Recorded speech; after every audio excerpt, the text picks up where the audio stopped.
welcome to the channel. Welcome to the channel. Welcome back. Hi, nice to see you again. Today we are briefly going over the Malena and Nick situation, divorce proceedings, and getting enlightened on that topic. Basically, because I feel like it opens the door to a debate that I feel like is quite needed and quite interesting. And that is, how much do you really deserve to get when you divorce your partner? Any end in sight for the divorce? I mean, hopefully. I'm not gonna lie. I don't think I've ever spent more money on something and nothing's gotten done in my life.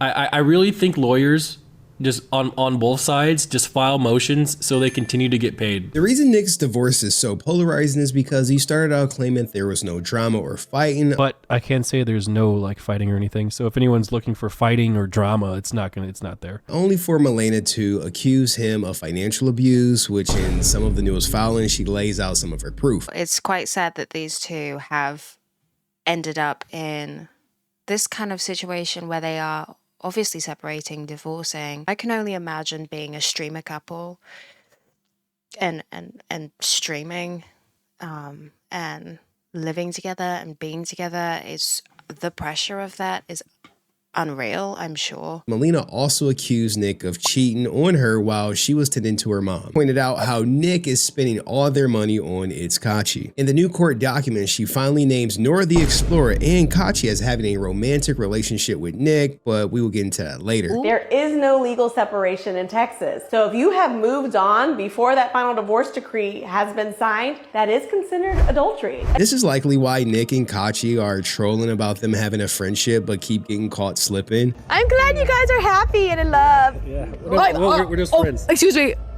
I mean, yeah, because friends can be in love with each other. You sure about that? Friend. Which is so true, because friends. Yeah. Nick denied cheating on Malena, and how could he? Because Mr. Arthur was all over his at TwitchCon. Nick cheating is going to have a bigger financial impact in his divorce. She was going to file a motion for Nick to buy her a car and give her access to their bank accounts, along with requesting lawyer fees and financial support. While Nick was trying to seal the case, maybe Nick doesn't want you to know about how much money he's about to lose on top of the $7,500 a month in spousal support he is already paying. You probably might see all the account numbers once the case gets unsealed and you guys can go through my documents, because I don't know why in God's green earth, divorces are public knowledge.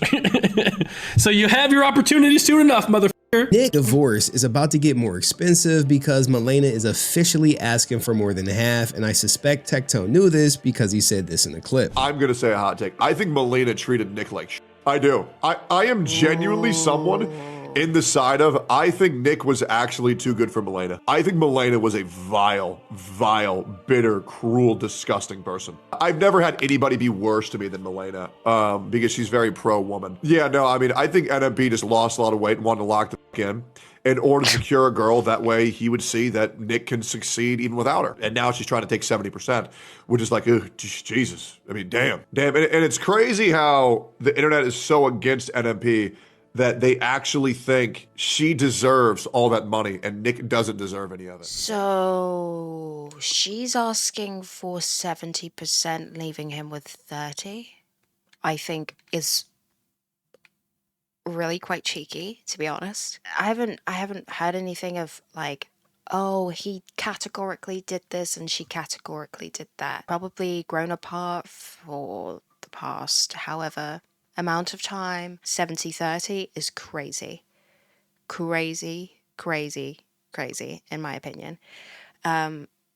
Whether she did all of the planning behind the scenes and all of the prep and stuff, even if you did do that, I still feel like it's got to be a 50-50. I mean, if it was me, I would just want to get it wrapped up and over and done with as quickly as possible, because it's crazy that they can't just come together in a room and talk it out and just figure it out between the two of them. Very specific number, and Tectone didn't come to that conclusion just himself. He didn't just guess that. Chances are he spoke to Nick and Nick told him. Accusation! Based on a response to an interrogatory, she is demanding a disproportionate share of the estate based on Nick being at fault, and you combine that with his alleged financial abuse. So Now, she's before we go saying forward, I want Nick's to at point out fault. that all these court documents were legally obtained. As That's I why she stated, my deserves channel out is 70%. purely to educate people on divorce. Despite Nick's strong feelings about me or my ability to read, as someone who has been in his shoes while being divorced, just pay her the money. I get it, whatever she's asking for, it may seem like it's unfair, but I promise you, Nick, you will make it back. Instead of giving the lawyers money, put it in her settlement and save on lawyer fees. Yes, for the record, Nick is right. I am just a father trying to feed my daughter. Nick, thank you for making that possible. I really appreciate that. Nick complains about how the expensive the divorce is while simultaneously dragging out the divorce process because early on, Malena had to file a motion to compel him to share mostly financial documents. Motion to compel in family court is when you are asking the court to basically court order them to answer their discovery questions or produce documents that you had originally asked in the discovery phase. But he was happy to pay her half, right? No. Now, before we get into all his publicly available court docs, we really should wish him a happy 10-year anniversary, as he has been married over 10 years. Remember, in Texas, you're either married or you're single. Texas does not acknowledge separation dates. If you and your spouse are no longer together, but y'all are technically still married, did you know that half of all the property that you acquire, half of it belongs to your spouse? And of course, I'm a Texas attorney, so anything that I discuss on this TikTok only applies to Texas. Now, what a lot of people don't know is Texas does not recognize legal separation. So in Texas, you're either married or you're not. Since his marriage crossed the 10-year line, signifying a long-term marriage, that puts Malena in a position to secure easily $300,000 in spousal maintenance. But because he already agreed to pay her $7,500 a month, maybe she's in a position to secure $450,000, but this could offset should she actually be awarded or given the 70% of the marital estate. This is why I feel like going through the courts and doing this whole thing is only going to, your lawyers are only going to fight for you, and they're only going to want to get the best deal for you, regardless of how that might make you look. Ruthless, cold, greedy.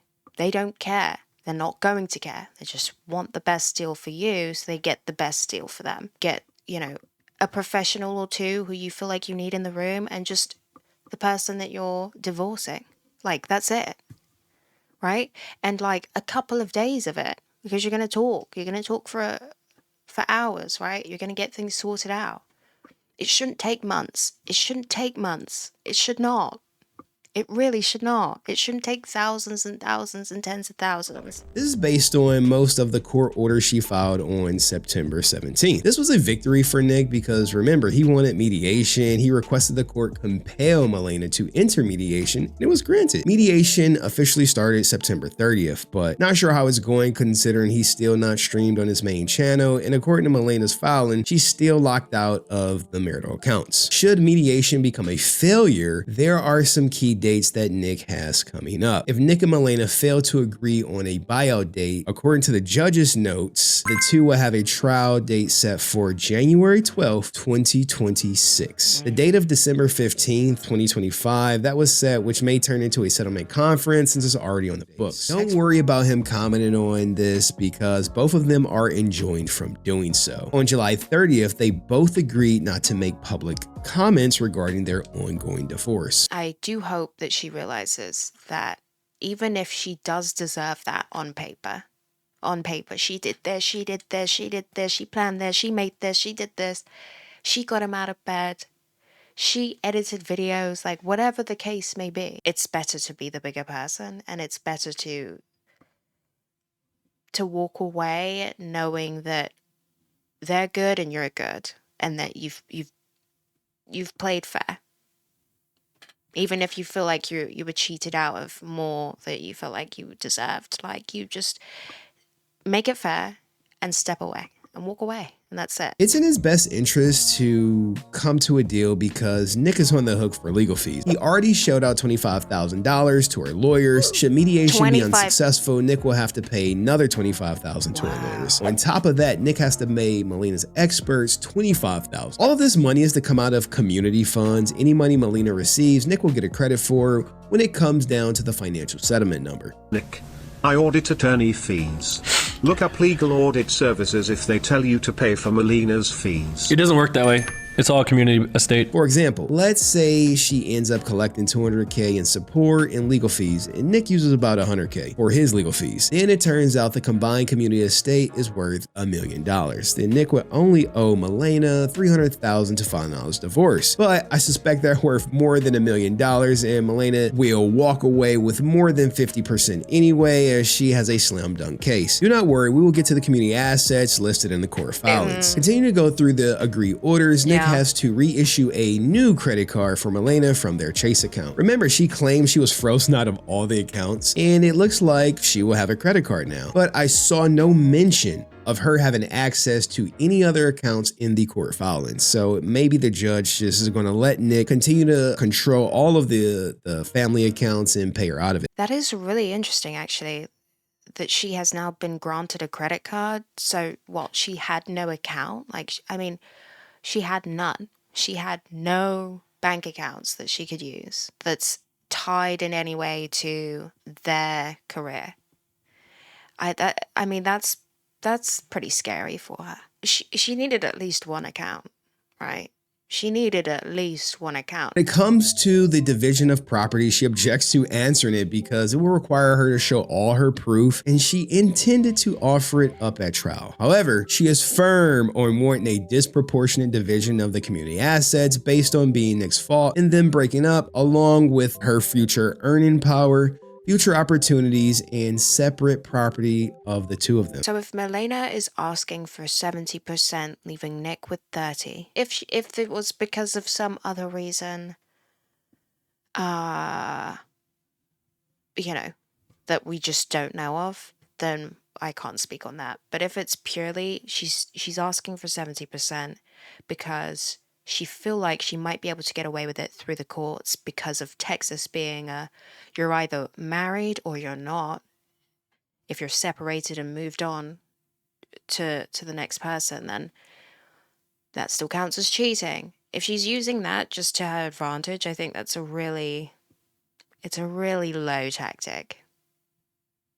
It's a dirty tactic. It's not respectable, and I don't respect it, to be honest with you. You know, if it's just purely because she's feeling some type of way about the fact that he's apparently moved on, then I don't agree with that at all. I can't imagine if it was me leaving my ex-partner with 30% and I'm taking 70. Even if I could,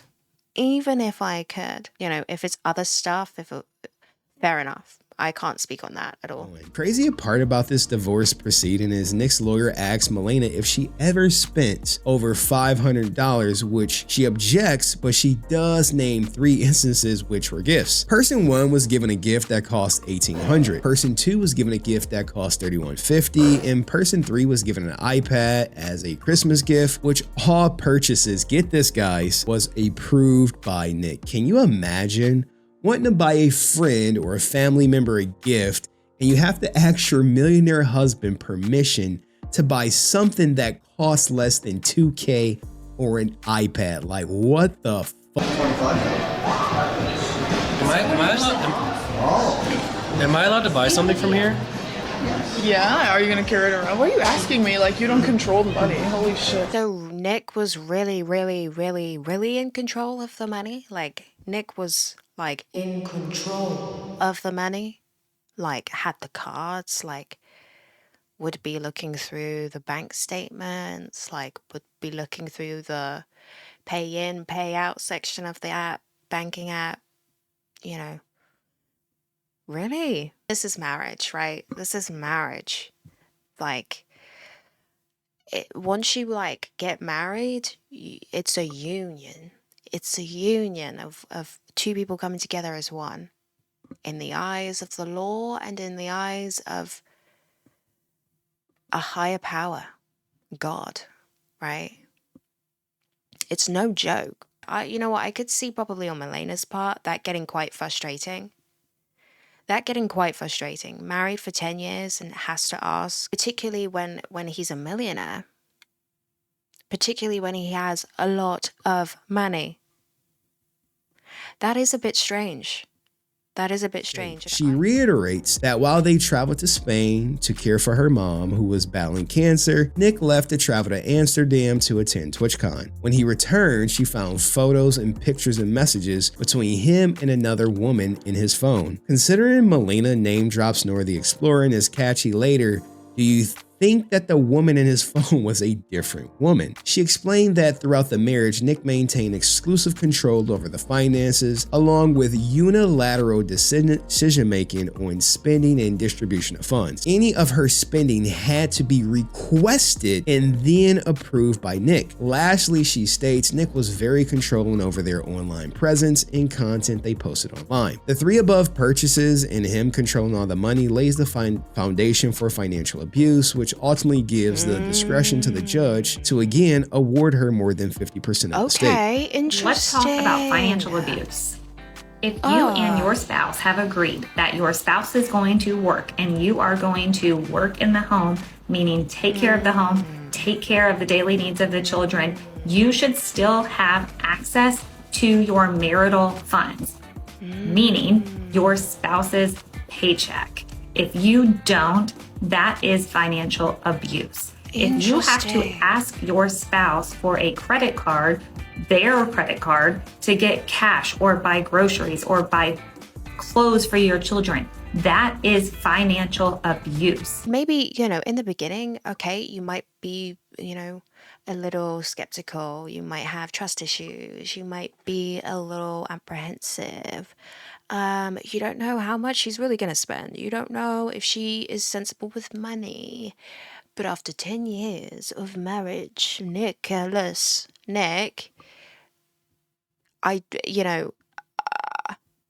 should have just given her a card. Like, surely at a certain point, Nick, she would come to you and ask for something. After 5 years in, is that not going to be annoying to you?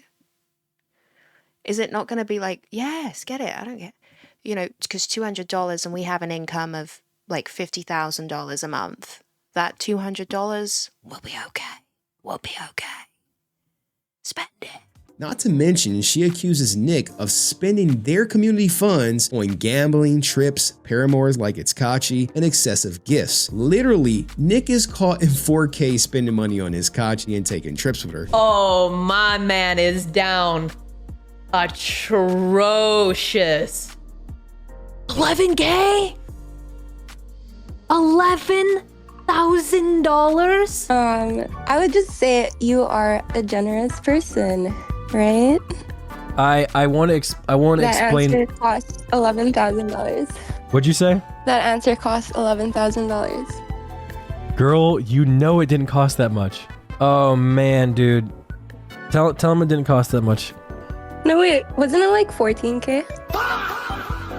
Why? When it comes to cheating, Malena denies ever cheating on Nick. She also considered him asking her that question to be harassment, cited it was an abuse of the Texas rules of civil procedure. As far as her answer, if she believes Nick cheated, she says reference her previous answer, then goes on to say she was told by her friends and seen online that Nick has had a romantic relationship with Nora the Explorer and it's catchy. I wonder she didn't put like their real names in there because she knew that this was going to come out. Maybe she's protecting her identity, even though I would never dox him anyway. You see, in Texas, there's no separation day, right? I get it. In the eyes of everyone on Twitch, Nick and Malena are no longer together. But in the eyes of the court, right, and some old judge, Nick is considered married until he's divorced, meaning that Malena can 100% cite the reason for the divorce being Nick cheated, which also gives her more ammunition to make her case that she's entitled to more than 50% of the community estate. She reiterates her knowing nothing about the finances when asked about her sources of income and current employees. She holds the line saying that they were content creators and they receive money, but Nick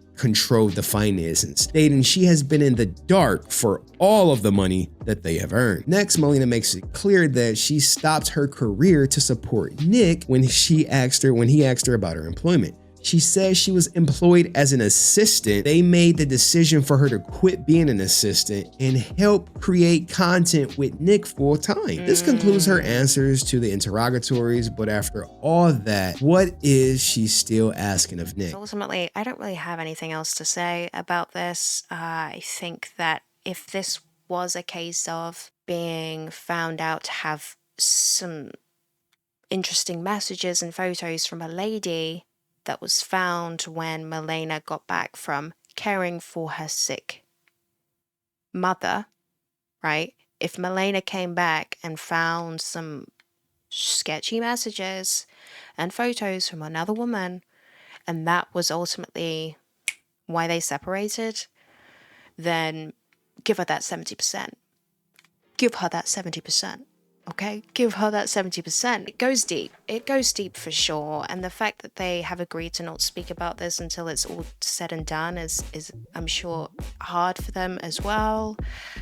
So I really just wish them both the best and that they both can figure this out. You guys can let me know your thoughts and feelings and opinions down below. I think I've said enough, so I'm gonna go head out and I'll see you guys in my next video.